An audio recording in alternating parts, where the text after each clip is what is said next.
Sagittarius, welcome back to my channel. This is going to be messages you need to hear now. Maybe not always, on the timing that you guys want, but I'm on time. Hopefully this reading finds whoever who needs it, okay? If you enjoy this reading, definitely thumbs the video up, subscribe if you haven't already, and let's see what messages you need to know now, Sagittarius. First card we have here is remember to respond rather than react. So in life, there's going to be situations, there's going to be people, there's going to be events that show up, and it's important that we don't react off of emotions or impulse or fear or letting certain things get in the way of clear judgment, okay? This is the time where you want to be mindful of moments where you're reacting off of emotions, because emotions happen before thoughts start to manifest. And we see this when we stub our toe. Perfect example is when you stub your toe on the edge of like the bed or something. Your first initial reaction is to like react, and that could be either yell, that could be react in the sense of jumping back, whatever it may be that you do when you hit your toe. You react before your mind kind of catches on like, damn, I just stubbed my toe. So during this time frame, pay attention to the reactions you choose when faced with certain, like I said, conversations, certain people, certain events that happen during this time frame. We also have park your negative thoughts and work only with the positive. So this isn't like in a toxic positivity way. This is in a way where you're working with thoughts that are not necessarily centered around doubt, because with negative thoughts, there's usually this piece of doubt, this piece of overanalyzing, overthinking.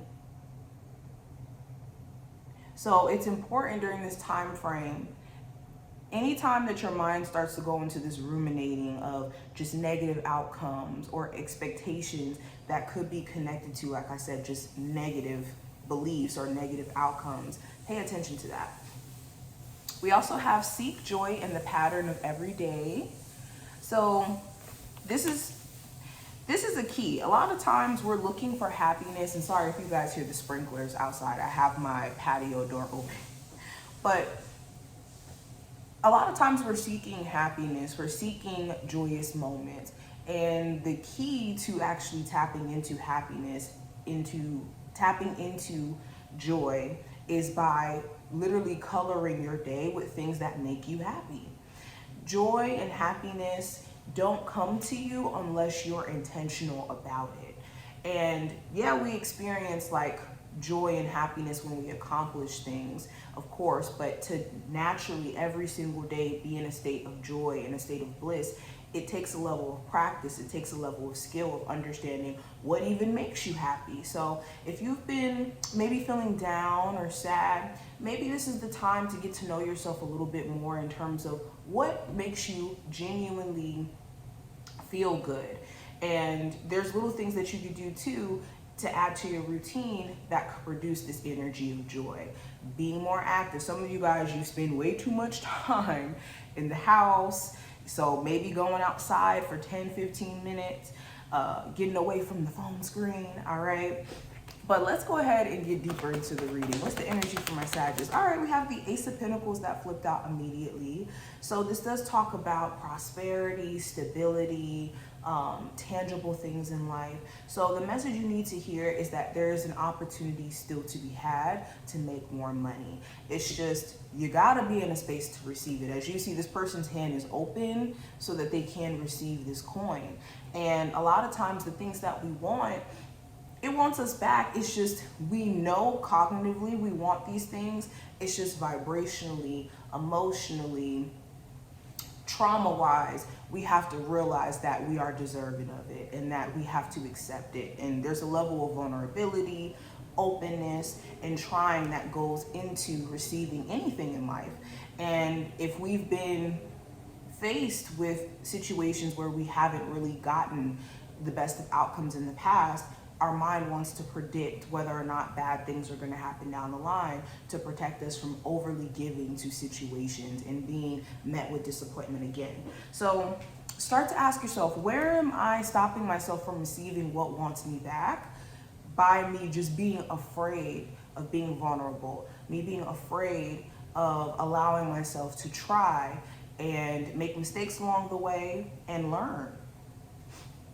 We also have the Four of Pentacles and the Six of Pentacles. A huge focus around money and also reciprocity. For my Sagittarius who are in a relationship where you feel like you're constantly giving to your person to a point to where they just kind of expect it from you, and there's really no like desire on their end to kind of meet you halfway or even try to show that same level of love and care for you back, you could be realizing, or there could be things that are just kind of getting tight for you, whether that is finances or that is time, and your person is now getting upset because you may not have like that same time or money to be given out. And boundaries may also be a thing that you're trying to reinforce. So there's nothing wrong with you enforcing boundaries. And when you enforce boundaries, there is going to be this kicking and screaming of people who benefited from you not having those boundaries previously. So understand that people are going to, who have benefited, not appreciate the fact that you're changing your requirements or changing the fact that boundaries are important. Also have the Ace of Wands and we have the Chariot. So this does talk about an opportunity to start fresh in you taking action. So Sagittarius, if you've been, like I said, in this energy of wanting to create, wanting to start a new chapter in your life, because this Ace of Wands right next to the Chariot feels like I'm ready to transcend, I'm ready to move forward, I'm beyond this relationship, I'm beyond this job. This is the time. All right, let's pull 2 Enchanted Map Oracle cards. We'll briefly read from the book as well to kind of give you guys an explanation. So we have Ride the Wave and we have the Dragon's Lair. So let's talk about this. Let's talk about it. So going into Ride the Wave,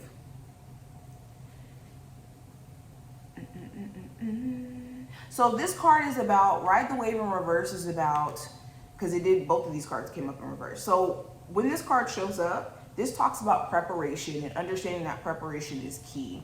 Sometimes we can just kind of ride the wave and wish for the best in our journey of, let's say, a relationship or a business. But in this case, when it comes to these big goals that you have or these big things that you're about to be doing, this is not the time to be moving impulsively. This goes back into also what I was saying with the first card that we have, respond rather than react. So with this being in reverse, this is a time where preparation is going to be your key to avoid certain issues, especially with Dragon's Lair. This is a card about being able to recognize traps and not needing to be afraid to kind of go out of your comfort zone. So this card is also a reminder that certain red flags should not be ignored during this time frame. Don't be seduced by certain people or certain situations that could be blatantly showing you certain signs that, hey, this may not be for me, or hey, there's certain things I don't know. Also stay away from temptation and be careful of like just seeing certain warnings and still like going forward with situations that are just clearly not in your best interest, okay? But this is what I see for you. I hope that this did give you insight in regards to the messages your spiritual team wants you to hear. If you enjoyed, definitely thumbs up the video and subscribe, and I will see my Sag gang in the next one. Bye, y'all.